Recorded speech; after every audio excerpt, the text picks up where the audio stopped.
할렐루야. 아멘. 하신 모든 분들 주의 복이 임하길 주의 이름으로 축원합니다. 아멘. 오늘도 추수감사에 이어서 감사의 계절을 따라 감사에 대한 내용을 준비했습니다. 오늘도 감사한 마음들을 마음에 품고 이 예배가 감사의 예배가 될 수 있기를 주님의 이름으로 축원합니다. 아멘. 기도에도 내용을 함께 드렸습니다만은 뭐 다 아름다운 절기라고 해서 더 마음이 기쁘고 넉넉한 것만은 아니죠. 힘들고 어려운 일도 없지 않아 있을 테지만 그러나 그 일들보다는 감사의 마음을 마음에 담을 수 있는 감사거리를 찾고 그 어렵고 힘든 환경과 여건에서도 소망 속에 주어지는 감사의 마음들을 품어서 오늘도 감사의 예배가 되어지기를 주님의 이름으로 축원합니다. 하나님께서는 특별히 인간들에게 세상 우주 만물을 창조하시면서 특별히 에덴 동산을 창설하시고 여러 가지 일들을 준비하신 끝에 사람들에게 먹을거리를 준비해 주셨는데요.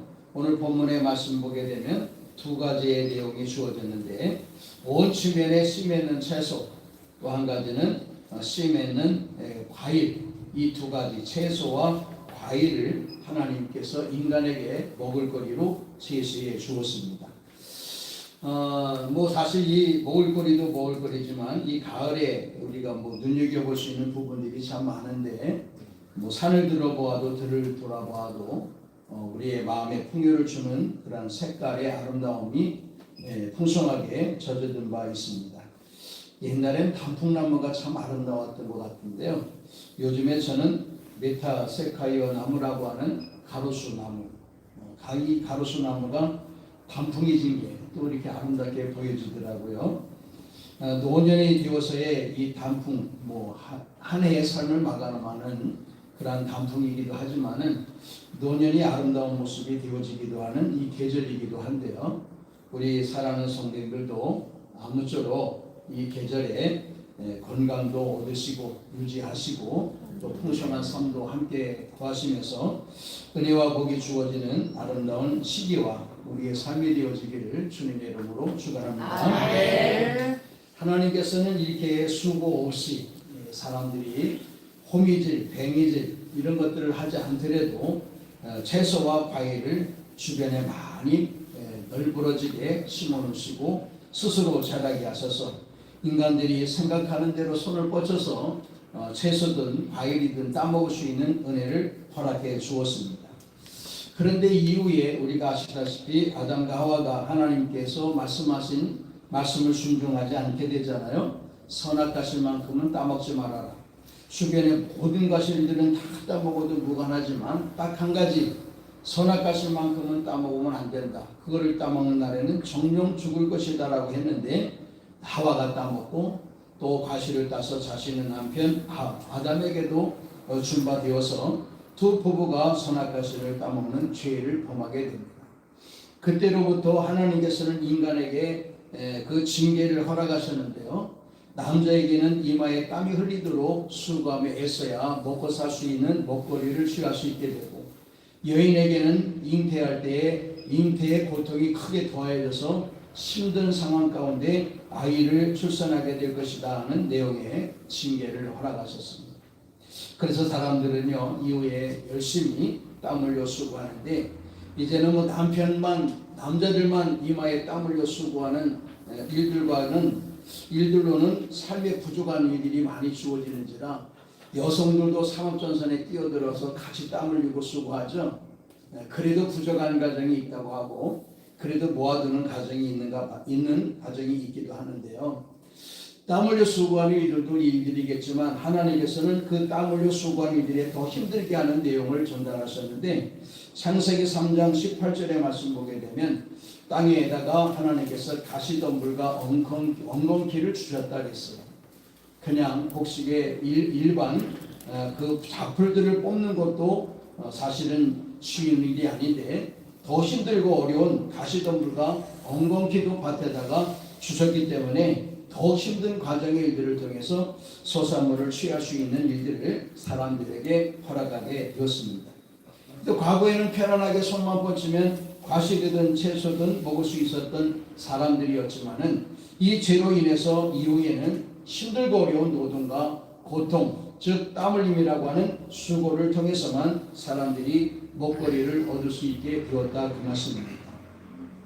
근데 한편으로 보게 되면 이 저주만 우리에게 내려지고 징계만 내려졌다고 한다면 인간은 일을 하면서도 기쁨과 즐거움이 없겠죠.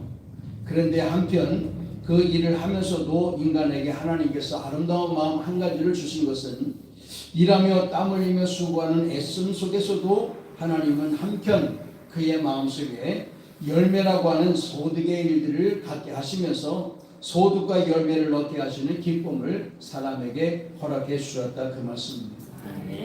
그래서 직장 생활을 하는 사람들이 한 달이 지나가 월급 봉투, 지금은 뭐 다 통장으로 들어오는 걸로 알고 있는데 그거를 받을 때 그래도 기쁨이 있잖아요.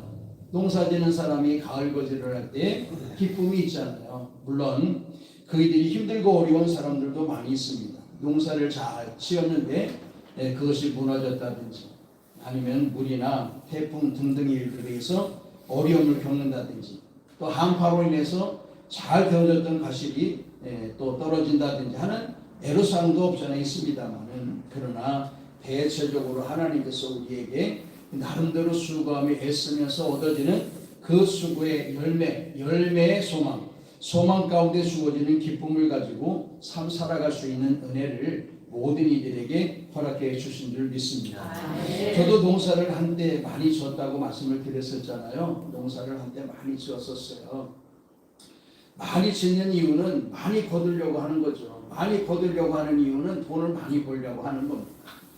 그래서 나름대로 배추도 3,000평 심어보고 무도 7,000평 심어보고 참깨도 10,000평 이상 심어보고 한 번에 그렇게 해서 많은 것을 거두려고 생각을 했습니다마는 참깨는 그럭저럭 거뒀는데 무하고 채소 배추 10,000평 심어가지고는 뭐 씨값도 제대로 받지 못하고 헐값에 팔게 되었던 어려운 일들도 있었어요. 잘 됐는데 그 시세가 맞지 않아가지고 그냥 가격이 폭락이 되어서 씨값도 건지지 못하는 애로사항이 있었거든요. 그런 일들도 많이 가지게 되면서 사람들이 그래도 농사로 비유하게 된다면 농사 짓는 사람이 씨앗을 준비하고 심는 데에 기쁨이 있잖아요. 당장의 기쁨은 아니지만 미래에 주어질 기쁨을 가지고 씨앗도 뿌리고 내내 여름 동안에 그 풀도 매기도 하고 농약도 뿌리기도 하고 이런 부분을 다 했는데 저도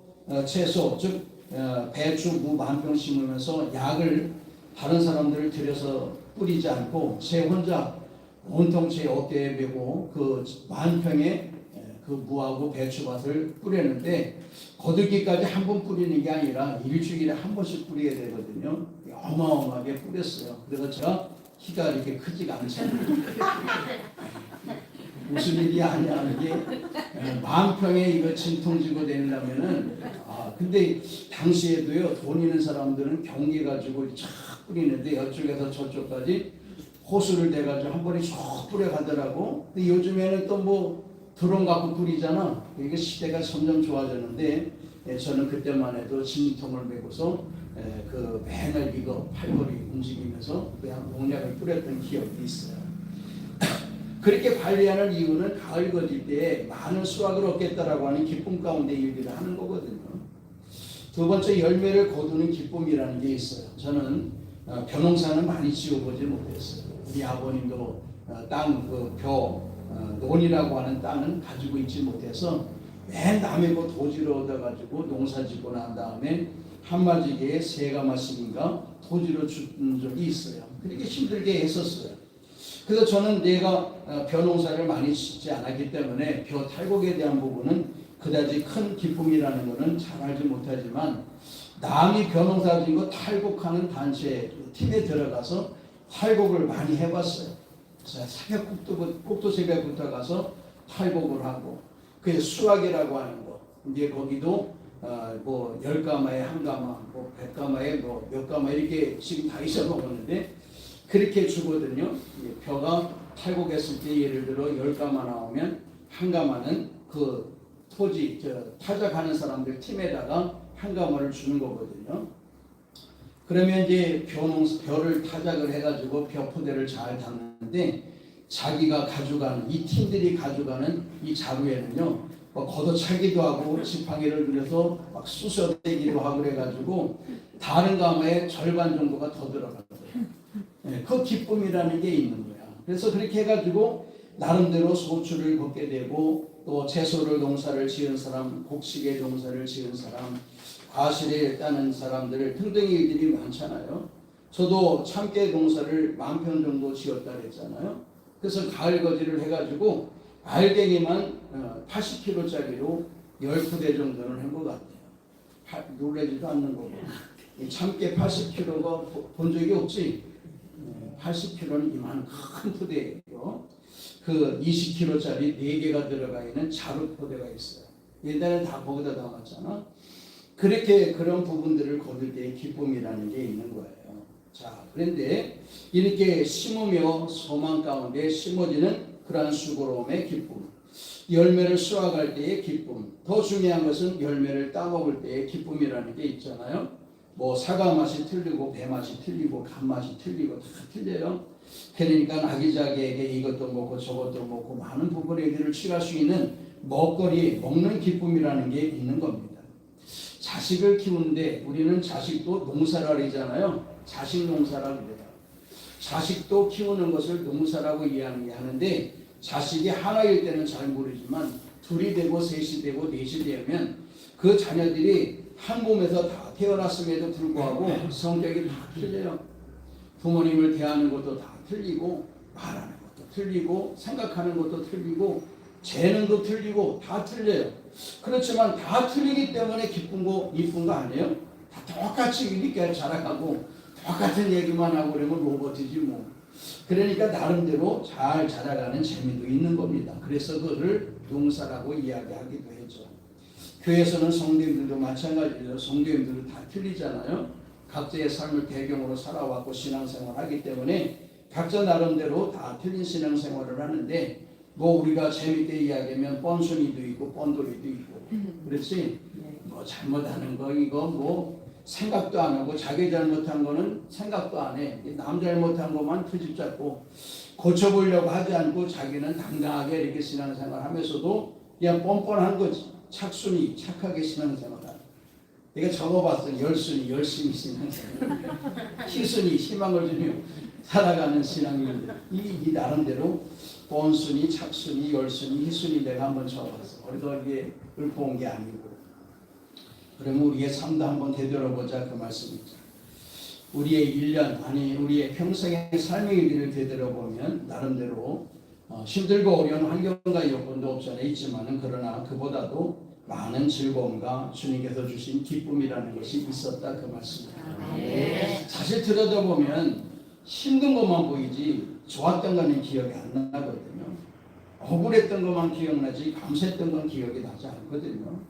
그래서 우리는 이 감사가 필요한데 이 감사의 추수절기에 감사의 마음을 달라고 하나님께 구하는 것도 필요한 은혜가 되는 줄 믿습니다. 주님은 우리에게 범사에 감사하라고 항상 기뻐하라고 그러잖아요. 내 마음에 맞든 안 맞든 간에 감사하고 맞든 안 맞든 간에 기뻐하는 삶들을 살아가는 것이 주님의 뜻이라고 했어요. 근데 사실은 우리가 삶 살아가며 기쁨과 감사보다는 사실 억울함과 분노와 그리고 불평과 이 불만적인 삶들을 살아갈 때가 사실 더 많거든요. 왜 그런 것들이 더 많은 것 같은 생각이 주어지니까 말이죠.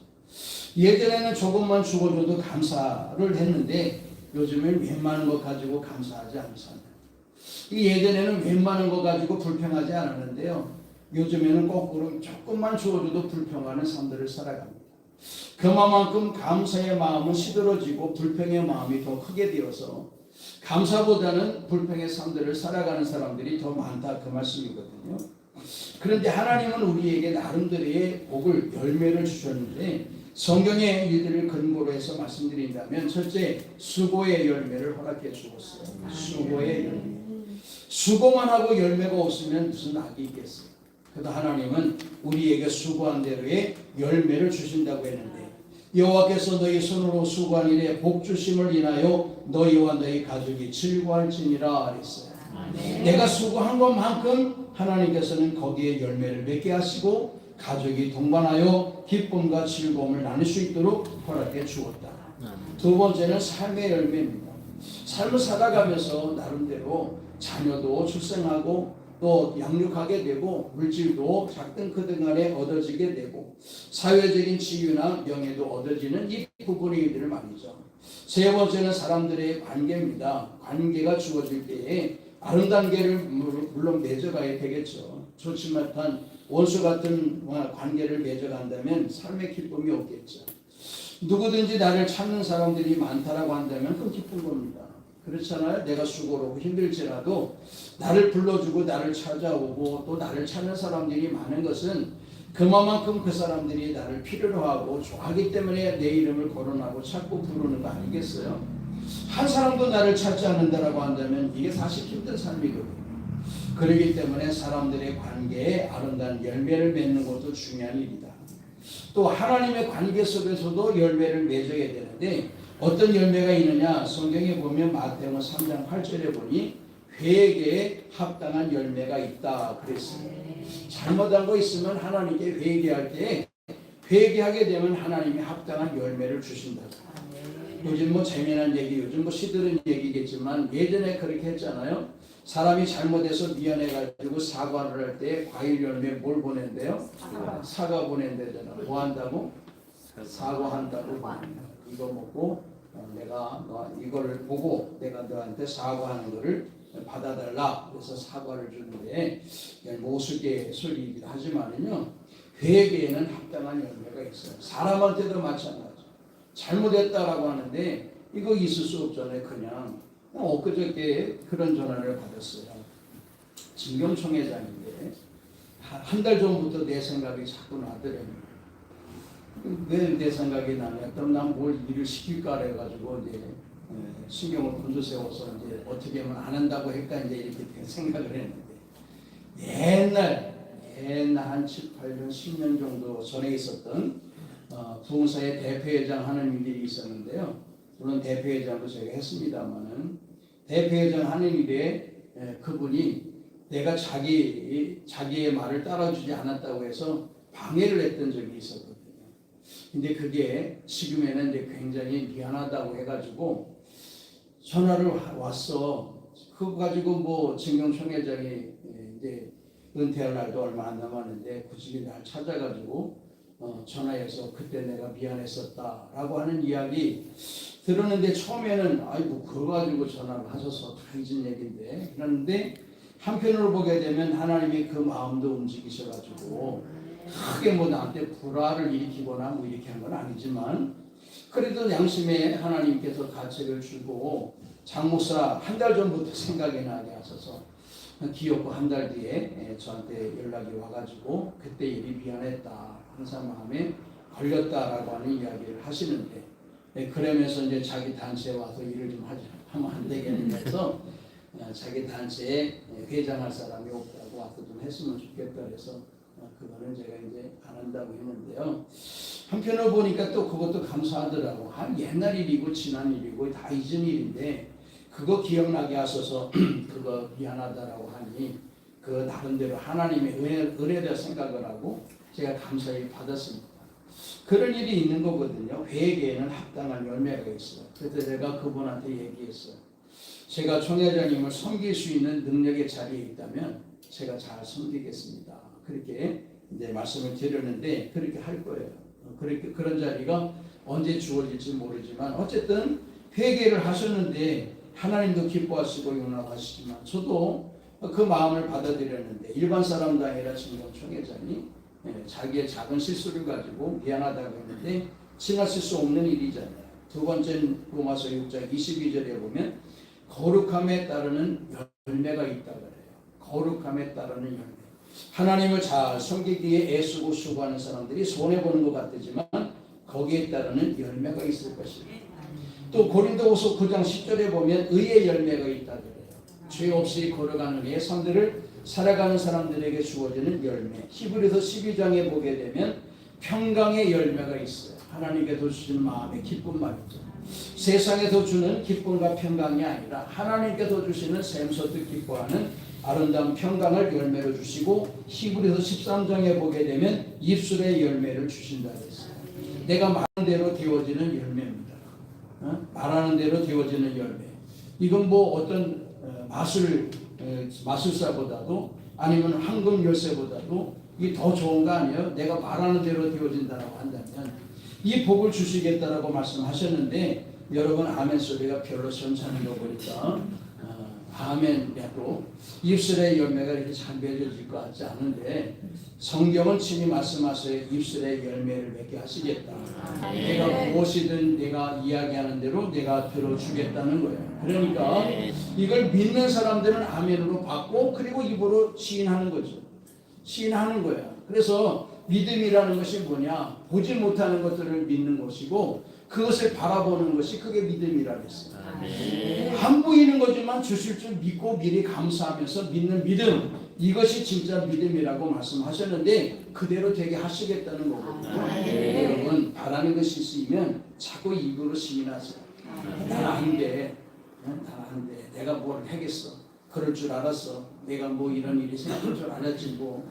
나 같은 사람이 뭘 하겠어. 자꾸 이렇게 자기를 자책하고 자기 마음을 자존감을 자꾸 깎아내리는 삶들을 살아가는 사람들은 결국 우울증에 걸리게 되는 거거든요. 그럴 필요 없이 잘 된다라고 하는 내 자식도 지금 속을 썩이지만 이후에 잘 될 것을 믿고 입으로 시인하는 거야. 지금은 저렇지만 나중엔 정말 하나님의 든든한 이불이 될 줄 믿고 가정의 기둥이 될 줄 믿습니다. 하나님의 자녀이니 하나님이 알아서 이끌어 주시고 책임져 달라고 기도하고 입으로 시인하면 그대로 되리라 믿습니다. 왜? 그게 장 목사의 약속이 아니라 하나님께서 약속하신 입술의 열매를 말씀하고 계시기 때문에 성령의 열매와 빛의 열매도 12가지가 담겨져 있습니다. 어쨌든 주님을 섬기는 모든 일들의 열매가 있고 우리가 인생을 살아가는 데 있어서도 열매가 있게 되었다 그 말씀이거든요. 이 열매가 있기 때문에 나름대로 살아가는 거예요. 나름대로 살아가는 거죠. 열매가 없으면 어떻게 살아갈 수 있겠어요? 기쁨이라는 열매라고 하는 기쁨이 있게 될 때에 그래도 나름대로 살아갈 수 있는 기쁨과 소망과 평안이라고 하는 것이 주어진다 그 말씀입니다. 나는 아무것도 된 것이 없다라고 해도 그 사람도 살펴보면 기쁨과 감사거리가 사실 있는 거거든요.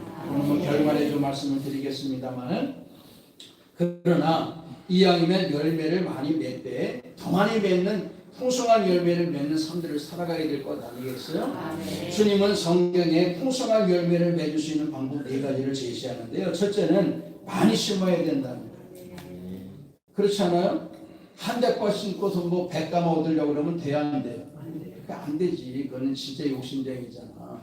거기에 걸맞는 씨앗을 심어야 되는 거예요. 많이 심어야 되는 거야. 그래서 성경도 그렇게 말씀하시잖아. 곧 적게 심는 자는 적게 거두고 많이 심는 자는 많이 거둔다.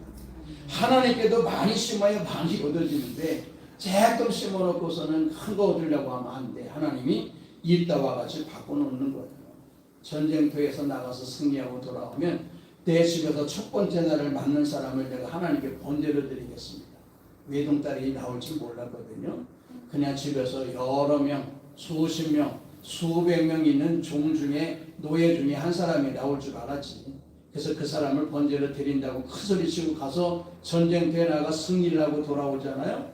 근데 아플싸 제일 먼저 자기를 반긴 사람이 종과 노예 중에 온 게 아니라 외동딸이어 나왔어요. 이게 어떻게 하나님께 약속하는 겁니다. 그래서 외동딸을 하나님께 번제로 드리잖아요. 하나님께 큰 것을 구했으면 큰 것을 심을 줄 알아야 되고 큰 것을 받았으면 큰 것을 감사할 줄 아는 자가 되어야 된다 그 말씀입니다. 큰 걸 받기로 하는데 드리는 거는 아까워서 못 드리겠지. 그런 양심 비양심적인 신앙생활 가지고는 큰 것을 얻을 수가 없어. 하나님께 큰 것을 받기를 구한다면 큰 것을 내놓을 줄 알아야 되는 그런 일들이 필요하고 그래야 하나님께서 더 귀한 은혜를 허락하시게 되리라 믿습니다. 두 번째는요, 자기 희생이 있어야 많은 것을 얻어요. 자기 희생 없이 많은 것을 거둔다는 것은 그것은 거짓말이죠. 성경의 말씀도 보게 되면 이렇게 되어 있잖아요. 하늘의 밀이 땅에 떨어져 죽지 않으면 하늘 그대로 있고 죽으면 많은 열매를 맺느니라. 즉 썩으면이 원칙기에 다른데요. 썩으면 많은 열매를 맺는 거예요. 자기가 집에서도 희생해야 집안이 화목해지는 거죠. 자기 중심대로 집안을 이끌어가면 맨날 다툼밖에 더 나겠어요. 누군가 한 사람은 죽어줘야지. 누군가 한 사람은 자신의 그 고집이나 아집을 내려놔야지. 그래야 가정이 화목하는 거예요. 단체도 그렇고 나라도 그렇고 마찬가지예요. 우리나라도 막 서로 그냥 잘났다고 얼마 옛날에 500년이 아니라 5000년 역사가 우리 단파 싸움의 역사인데 지금도 끝이 없이 싸우고 있잖아. 참 이거 하나만큼은 줄기차게 이어져 나가고 있는 것 같아요. 그러면은 나라가 잘 될 수 없잖아요. 가정도 마찬가지고 교회도 마찬가지예요. 어느 단체도 마찬가지. 다 그런 거예요. 누군가가 어느 단체에서 어느 가정에서 희생이 되어야 그 가정에 아름다운 열매도 주어지고 기쁨도 주어지는 거예요. 다 좋아서 집에서 낄낄 웃고 후기닥거리고 그러나요? 안 좋은 일이 있어도 참고 웃는 거 아니겠어요? 그렇잖아요. 단체에서도 마찬가지고 어느 때도 다 마찬가지야. 그런 사람이 한 사람 참아주게 되면서 나름대로 모든 사람들이 기쁨을 얻는 거예요. 한 사람이 화가 난다고 해서 거기서 막 씩씩거리고 그러면은 그 단체들이 또 교회에서 가정에서 화목이라고 하는 그 일들이 주어질 수 있겠느냐 그 말씀입니다. 그래서 교회에서나 가정에서나 단체에서 큰 소리 내면 안 돼요. 자기 주장이 오를 수 있어요. 맞을 수 있어요. 근데 그게 큰 소리 내는다고 해서 정답이 아니에요. 한 템포 죽여서 다음에 얘기하면 돼요. 그 자리가 아니라 돌아서서 얘기해주면 돼요. 참 똑똑한 체하고 나서가지고 본인이 잘난 체하고 이렇게 되면 다투게 되는. 그래서 상대방은 쳐주나 아야 네 말이 맞다 이러고 끝나? 같이 한번 당하는 거지. 절대 안 돼. 희생이 있어야 되는 거예요. 씨앗도 마찬가지라 그러잖아요. 썩어야 많은 열매를 맺는다 그러잖아요. 세 번째는 좋은 사람들과의 만남이 필요합니다. 좋은 사람들과의 만남. 그래서 시편 1편에 보게 되면 악인의 길을 쫓지 말고 죄인의 길에 서지 말고 오만한 자의 자리에 앉지 말아라. 즉 바꿔서 믿음의 사람들을 만나고 긍정의 사람들을 만나야 복이 된다는 거예요. 네? 부정적인 사람 만나면 자기도 모르게 부정적인 생각과 말을 하게 되는 거예요. 아무리 깨끗한 옷을 입고도 연탄방에 들어가면 나도 조심한다고 했는데 검정이 묻어나오는 거거든요. 이 불평과 원망 속에 살아가는 사람들과 내가 대처해서 저 사람이 원망하고 불평하는 건 내가 얼마든지 커버할 수 있다라고 하지만 자기도 모르게 스며드는 거예요. 깨끗한 것이 더러워진 것을 깨끗하게 만드는 것은 이게 힘들어요. 그러나 깨끗한 것을 더러운 것이 더럽게 만드는 건 너무 쉽고 간단한 거거든요. 담배 피시는 분들은 아시겠지만 담배 피는 게 쉬워요? 끊는 게 쉬워요? 대답 못하지. 이게 자기도 모르게 대답하려고 입이. 네 번째는 열매 없는 어두움의 일에 참여하지 말아라. 어두운 일은 죄악의 일입니다. 죄악의 일에 참여해가지고 열매를 얻을 수 있겠다? 아니요. 여러분 아시다시피 나라에도 마찬가지잖아요. 이와 같은 이들이 하나님께도 마찬가지로 하나님을 위해서 일하는 삶, 또 자신의 육체를 위해서 일하는 삶, 열매는 확고하게 다르다라고 성경은 기록하고 있습니다. 갈라디아서 6장 8절에 보니까 자기의 육체를 위하여 심는 자는 육체로부터 썩어질 것을 거두고 자기를 위해서만 살아가고 싶는 사람들, 성령을 위하여 심는 자는 성령으로부터 영생을 거두리라 했습니다. 이 땅의 육신적인 삶들을 살아가지만 적어도 마음만큼은 영적인 생각을 하고 하나님을 기쁘시게 하는 삶들을 살아가는 사람들에게 주어지는 열매가 항상 아름다운 것으로 주어지게 되겠다 이렇게 말씀하는 겁니다. 이래서 여러분들 네 가지의 말씀을 짤막하게 드렸지만 이 말씀을 기록하고 기억해서 아름다운 열매, 풍성한 열매를 맺을 수 있는 삶들을 살아갈 수 있기를 주님의 이름으로 축원합니다. 그러나 반대로 일을 안 하고 남탓만 하는 사람들이 있어요. 저기는 전도도 안 하고 전도하는 사람의 방법에 대해서 이러쿵저러쿵 이야기하는 사람들이 있잖아요. 아, 저 사람 왜 저렇게 전도해? 왜 지하철에서 저렇게 전도하고 뭐 지하철 역 앞에서 왜 저렇게 전도하고 뭐 길바에서 왜 저렇게 전도하고 전도하는 것에 대해서 탓하고 불평하는 사람들이 많더라고요. 여기 요즘엔 그 청년 잘 못 봤는데 배달하는 청년이 성경 말씀을 이게 틀어놓고는 계속 오토바이 타고 다니면서 성경 구절이 주는 말씀이 이렇게 나오도록 그렇게 장치를 해놓고 다니는 사람들이 있더라고요. 보니까 청년이야, 젊은 청년. 뭐 만나서 얘기해 본 적은 없는데 근데 참 귀하게 생각을 하거든요. 아니 어떻게 어른도 아니고 청년이 돼가지고 저렇게 성경 구절을 오토바이에 달아가지고 이렇게 쭉 다니면서 그냥 메시지를 전하고 다니까 그 생각이 들더라고요. 어떤 분은 또 길가에 운동하다 보면 또 예수 믿으라고 하는 분들도 있고, 전철에서도 그런 사람들이 있고 등등의 많은 사람들이 있어요. 물론 방법이 다 아름다운 건 아니지만 성경은 말씀하거든요. 그렇게 하는 사람들을 제재하지 말라는 거예요. 왜냐하면 그렇게 하는 것도 나를 위하여 하는 것이라. 이런 방법이든 저런 방법이 아름답든 그렇지 않든 간에 입술을 벌려 주님을 전달하고 있다고 전파하고 있다고 하는 것은 주님께서 보시기에 당신을 위한 일이라고 말씀하거든요. 근데 문제는 전도 한 번도 안 하는 사람이 그런 사람 갖고 탓하고 나무란다 그 얘기예요. 응? 전도 안 하는 사람은 입 다물고 있어야 되는 거 아니야? 아유 어떻게 저렇게 전도를 해? 목사님 저렇게 전도하는 거 틀린 거 아니에요? 그런 얘기 한 사람 저한테 얘기한 사람 치고 전도하는 사람 본 적이 없어요. 안 하면서도 그래요. 교회 일도 마찬가지예요. 교회 일 안 하는 사람이 가타부터 말을 하지 하는 사람은 말 안 해요. 자기가 일을 하면서 힘들게 일을 하는데 힘들게 일하는 사람이 말하겠어요? 아무것도 안 하는 사람이 뭐 이걸 왜 이렇게 하냐 저걸 왜 저렇게 하냐 얘기 나오는 거거든. 그럴 필요 없어요. 안 했으면 가만히 있어요. 하려면 본인이 하고. 그래야 되잖아. 본인은 하나도 안 하고 일할 때 와서 뭐 빵이라도 사가지고 저녁이라도 사주던지 뭐 그렇게 하면서 얘기하면 모르지만 그게 아니면 얘기하지 말아야 된다는 거잖아. 항상 원망과 불평이 입안에 담고 살아가는 사람이 있어요. 이런 사람일수록 원망과 불평이 많아지는데 이런 사람은 행복이라는 것, 기쁨이라는 게 있을 수 없어요. 신앙생활하면서도 기쁨도 없고 예배에 말씀을 드리면서도 기쁨도 없고 깨달아야 기쁨도 있는 거 아니에요? 깨달아야 즐거움도 있는 건데 대단한 것도 없이 그냥 원망거리만 생각되어지고 자신 탓하는 것만 들려지고 뭐 이런데 무슨 은혜가 되고 기쁨이 되겠어. 그렇게 해서는 안 된다. 이런 사람은 가까이에서는 안 된다. 왜? 물드니까 말이에요.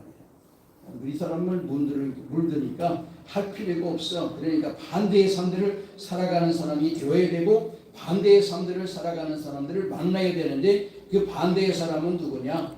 이것에도 감사, 저것에도 감사. 이것도 주님의 은혜, 저것도 주님의 은혜. 그 얼마나 아름다워. 이게 뭐 그냥 주저대기 때릴 정도야? 아니잖아. 이것도 감사합니다. 저것도 감사합니다. 이것도 주님의 은혜네요. 저것도 주님의 은혜네요. 그런 사람들을 만나면 나도 그럼 가만히 생각하면 나도 이것도 주님의 은혜고 이것도 내가 감사할 일이구나 이렇게 생각될 텐데 만나면 맨날 그냥 원망이나 불평이나 늘어놓는 사람들이라면 자신도 감사거리가 생각나지 않고 같이 원망하고 불평하게 되는데 하나님이 이들을 기뻐하시겠느냐 그 말씀입니다. 사람이요 신앙생활하면서 말씀을 들으며 깨달을 때 제일 먼저 우리는 생각나는 게 은혜라고 하는 단어가 생각나잖아요. 은혜 받았습니다. 은혜입니다. 다 이렇게 생각해요. 은혜를 받고 나면 제일 먼저 입으로 발설되는 단어가 뭐냐? 감사. 은혜를 받은 사람, 은혜 가운데 있는 사람들이 제일 먼저 입에서, 제일 많은 입에서 나오는 단어가 감사입니다. 그냥 이것도 감사하고 저것도 감사한 거죠. 왜 이것도 이렇게 했습니까? 왜 저것도 저렇게 했습니까? 아니라 그냥 이것도 감사하고 저것도 감사한 거예요. 은혜를 받고 나면 제일 먼저 감사라고 하는 단어가 나오는데 그래서 여러분들이 주변 사람들의 이야기를 들어보면 이 사람이 은혜가 있는 사람인지 없는 사람인지 스스로 분별할 수 있어요. 감사라고 하는 단어, 은혜라고 하는 단어가 많이 나오는 사람들은 이 사람은 은혜 가운데 있는 사람이구나. 주님과 좋은 관계를 맺어가며 살아가는 신앙생활하는 분이구나 생각하면 될 것이고 입에서 떠나지 않은 원망과 불평이 주어진다라고 한다면 이 사람은 은혜가 없는 사람이고 다시 바꿔 말씀드리면 하나님과 좋은 관계를 맺는 사람이 아니다라고 하는 것을 우리는 인지해야 된다 그 말씀입니다. 그래서 인생을 살아가면서 세 종류의 사람이 있는데 첫 번째 사람은 뭐냐? 은혜를 입고도 은혜를 모르는 사람이 있어요. 롯과 같은 사람입니다. 자기 삼촌에게 은혜를 많이 받았잖아요. 자기 아버지가 죽고 삼촌을 통해서 데려와서 거부가 되었습니다. 거부가 되어서 한 곳에서 가축을 먹일 수 없게 되자 하나님 아브라함이 내가 먼저 좋은 것을 선택하라 원하는데 그러면 내가 선택한 것 내가 가고 그 다음에 내가 다른 곳으로 가겠다. 이 롯이 선택한 곳이 소돔과 고모라 땅입니다. 그건 에덴 제2의 에덴 동산과 같은 땅이라고 했어요. 정말 좋은 땅이라는 표현이잖아요. 그 땅을 자기가 먼저 선택해서 가요. 이 조카 정도가 되고 은혜를 받은 사람이라면 자기 삼촌이 야 내가 먼저 좋은 거 한 곳 골라서 가봐. 그럼 우리 같으면 뭐라 그래요? 알겠습니다 그래? 삼촌이 먼저 택하세요 이렇게 해야 되는 거 아니야? 지가 그냥 뭐 다 정해가지고 먼저 소돔과 고모라 땅으로 가는데 외적으로 보기에는 제2의 에덴 동산 같은 땅이지만 내적으로 보게 되면 죄악이 만연한 땅입니다. 그래서 결국 소돔과 고모라 땅이 하나님께 불과 유령으로 심판을 받게 되잖아요. 이게 은혜를 모르는 사람들의 모습이고, 두 번째는 은혜를 입고도 원수로 갚는 사람이 있어요. 가룟 유다 같은 사람. 주님께 은혜를 받아서 3년 동안 공생의 사역을 감당했는데 돈 몇 푼 좀 더 벌려고 예수님을 은 30에 팔아버렸어요. 원래 당시에 예수님 몸값은 은 50이 정당한 가격이에요. 팔려고 한다면. 그런데 헐값에 예수님을 팔아버렸어요. 그리고 자기 것도 아니잖아요. 예수님이 마치 자신의 소유처럼 예수님을 이 로마인들에게 백부장에게 팔아버렸어요. 그래서 은 30에 팔아버렸는데 나중에 가책이 되어서 나무 위에서 목매달아 죽었다가 떨어져서 대창자가 다 터져가지고 죽었다 그러잖아요. 이 은혜를 원수로 갚는 사람. 근데 우리는 이 두 사람 같은 사람이 되어서는 안 되잖아. 은혜를 모르는 사람이 되어서도 안 되고 뿐만 아니라 은혜를 원수로 갚는 사람이 되어서도 안 되고. 이 세상에 말이 있잖아요. 은혜는 어디에다 새기고 은혜는 어디다 새기고 그럼 원수는 어디다 새겨? 물에다가 새겨. 그거는 흘러 지나가게 만들어 놓고 은혜는 마음속에 평생 기억을 해서 그 은혜를 갚는 삶들을 살아가야 된다. 이게 사람의 도리란 말이에요. 근데 거꾸로 그냥 원수는 바위에다가 새겨놓고 은혜는 물에다가 새겨놔서 내가 나한테 뭐 언제 뭘 해줬냐 이런 사람이 있잖아. 목사님들 중에도 그런 사람이 있어. 그냥 뭔가 받으면 그 유효기간이 일주일밖에 안 돼. 뭐 받으면 그래도 내가 받았으니까 은혜를 얻었으니까 오랫동안 감사한 마음 가지고 살아가야 되는데 조금 지나면 또 툴툴거리고 또 해. 그러니까 또 줘야 돼. 조금 있으면 또 툴툴거리고. 그래서 이제 준 사람 받은 사람이 늘상 그러니까 제가 가운데에서 이제 중재를 하면서 맨날 얘기를 해주는데 그 은혜의 기간이 짧아서 그래. 계속 해줘야 돼. 근데 나중에 삐져가지고 말도 안 하더라고 또 서로. 그래서 요즘엔 또 괜찮아졌어. 어쨌든 간에 이러한 일이 다분하게 있는 일입니다. 그러나 은혜를 알고 감사로 보답하는 사람이 있습니다. 10명 중에 돌아온 한 문둥병자 있잖아요. 10명도 다 나왔어요. 근데 그 중에 한 사람만 돌아와서 감사의 마음을 전했습니다. 이게 은혜를 감사로 보답할 줄 아는 사람 아니에요. 돈 들고 와서 하는 건 아니더라고요. 감사합니다 이야기하는 게 힘들어. 그러니까 이 사람은 마음에 은혜가 있는 사람이라는 거예요. 은혜가 있는 사람은 감사라고 하는 단어를 자주 사용하게 되는 겁니다. 여러분 스스로도 한번 생각해 봐요. 감사라고 하는 단어를 많이 사용합니까? 은혜라고 하는 단어를 많이 사용해요? 아니면 툴툴거리는 원망과 불평의 얘기가 많이 나오니까 자신의 영적인 부분을 점검할 수 있는 계기가 될 수 있다 그 말씀입니다. 그렇기 때문에 감사의 습관을 기를 필요가 있다. 감사의 습관을 기를 필요가 있다. 이 감사를 뭐라고 이제 얘기를 하냐면은 이렇게 얘기를 해요. 땅에 묻힌 보화처럼 캐내고 찾아야만 얻을 수 있는 것이 감사다. 이 은혜 얻은 사람은 그냥 다 감사로 보이는 거지만 느끼는 거지만 감사를 잘 느끼거나 알지 못하는 사람, 하지 못하는 사람은 땅에 깊이 묻힌 보화를 캐내고 찾아야만 눈에 띄는 것이 감사다. 그만큼 원망하고 불평하는 사람들에게는 감사가 힘들다는 얘기죠. 성경의 시편 50편 23절의 말씀 보니까 감사로 제사를 드리는 자가 하나님을 영화롭게 하는 자다. 아멘. 감사로 예배를 드리는 자가 하나님을 영화롭게 한다.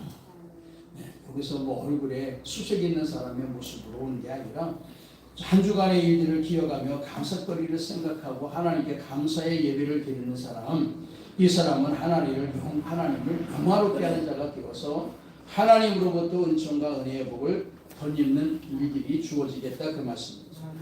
역대상 16장 34절의 말씀 보게 되면 하나님께 감사하라 주의 거룩한 이름으로 구원받은 것을 감사하며 영원부터 영원까지 하나님께 감사하라. 영원부터 영원까지 처음부터 끝까지 하나님께 감사하는 삶들을 살아가야 된다. 가정의 이론도 이제 더 집에 돌아가셔서 원수 같은 사람이라도 돌아보면서 감사를 좀 생각해보고 또 주변에서도 마찬가지로 원수처럼 생각했던 사람도 감사하게 좀 생각도 하고 하나님과의 관계 속에서도 감사한 마음을 많이 갖게 해달라고 기도도 하시고 그래서 원망과 불평이 그냥 밥 먹듯이 나오는 사람이 되지 않고 입만 열었다면 감사, 입만 열었다면 은혜. 하나님께서 우리에게 씨 맺는 채소와 과일을 주는 그 아름다운 열매를 맺는 그 기쁨의 일들과 같이 오늘 우리가 항상 감사 속에 기쁨 속에 은혜 속에 살아가는 우리 모든 성도님들과 이종이 되기를 주님 이름으로